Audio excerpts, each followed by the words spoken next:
баялагын энэ засаглал буюу энэ нь бол үнэхээр ард түмэн маань баялагынхаа эзэн болох энэ боломж нөхцөл хараахан бүрэлдэж чадаагүй байна гэж үзэж байгаа. Энд нэг маргаан гардгийг. Хувийн хэвшлийг оруулахгүй юм байна л да. Хувийн хэвшил байгалийн баялагын салбарт юм хийж болохгүй юм байна да гэж. Би бол хувьдаа тэр агуулгаар нь хэлээгүй юм. Ер нь бол бас нэлээд олон орны үндсэн хуулийг бид авч үзсэн. Тэр үндсэн хуулийн дээр юу гэж хэлж байгаа вэ гэхээр байгалийн баялагийг бол хэн нэгэн хувийн компани бүтээгээгүй. Энэ бол байгалийн баялаг юм аа.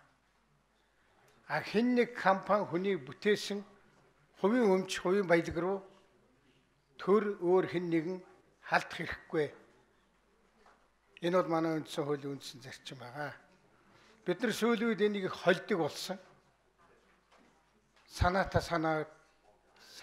ба санаандгүй маш их холж ярьдаг болсон. Ингэснээр бид нар ямар эмгэнэлт байдалд хүрсэн гэхээр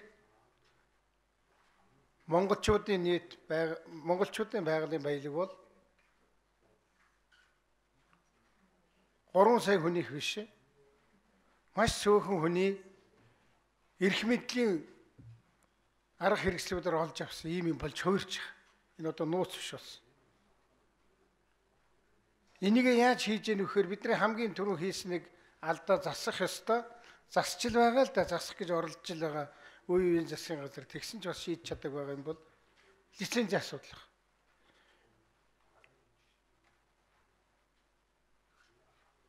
Сүүлдээ баялагийг ашиглана гэдэг маань баялагийг өмчлөх асуудал болж хувирч байгаа. Одоо энэ дээр та бүхэн тогтож, бид бүхэн тогтож, монголчууд болоод одоо гадна дотны бас нэлээ юм мэддэг хүмүүсийг авчирч энэ дээр ойлголттой нэгтгэх шаардлага гарсан.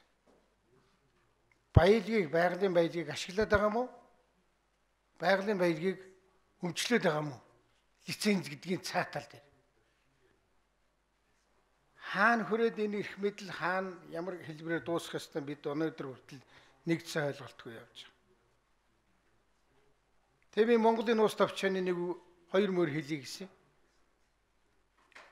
Энэ асуудлыг бид шийдэж чадаагүй байгаа учраас өнөөдөр лицензийн төлөөх байлдаан болвол Монголын уус товчоонд бичснээр орондоо орох завгүй олзлолтон булаалдаж байлаа гэдгийг орондоо орох завгүй олзлолтон булаалдаж байна гэж хэлэхээс гарахгүй.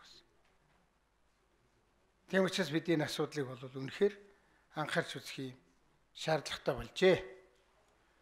Дараагийн асуудал бол баялагийг ашиглах асуудал. Энэ дээрээ бид нар бас л ерөнхийдөө бараг улсаараа бүгдээрээ хангалт хөдлөл авсан байна.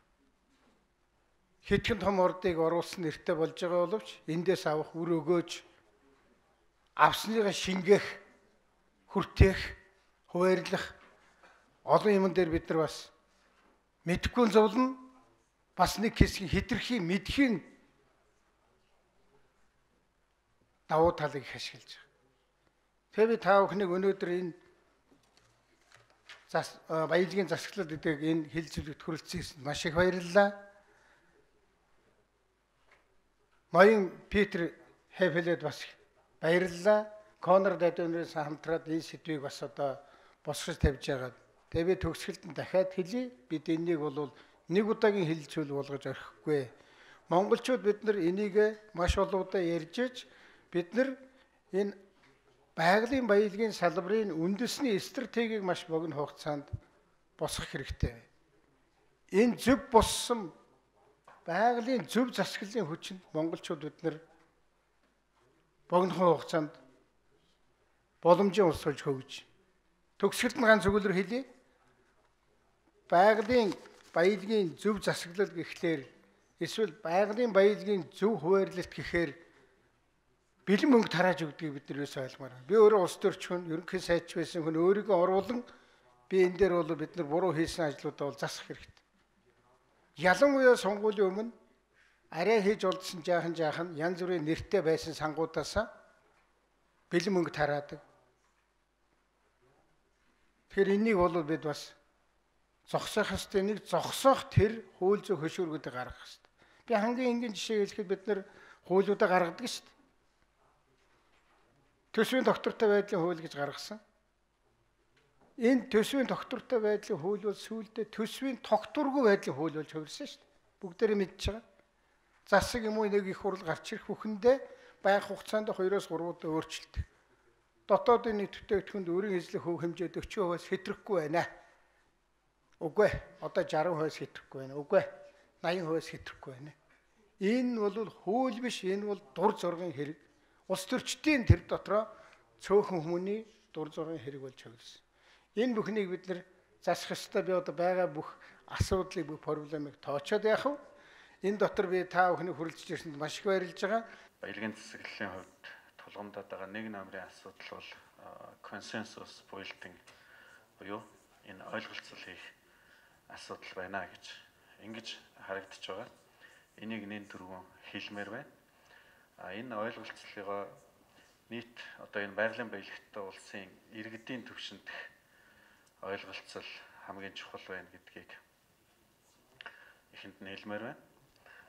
За дараагаар нь энэ уул уурхайн салбарт ажиллаж байгаа хүмүүсийн хувьд бас энэ баялагын олборлох үйл ажиллагаанд оролцоо түүнтэй холбоотой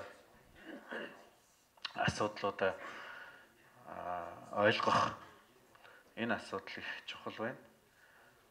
За эцэст нь улс төрийн шийдвэр гаргах төвшөнд энэ баялагын засаглалын асуудлаа зөв ойлгох энэ асуудал их чухал байна гэж ингэж харагдаж байгаа.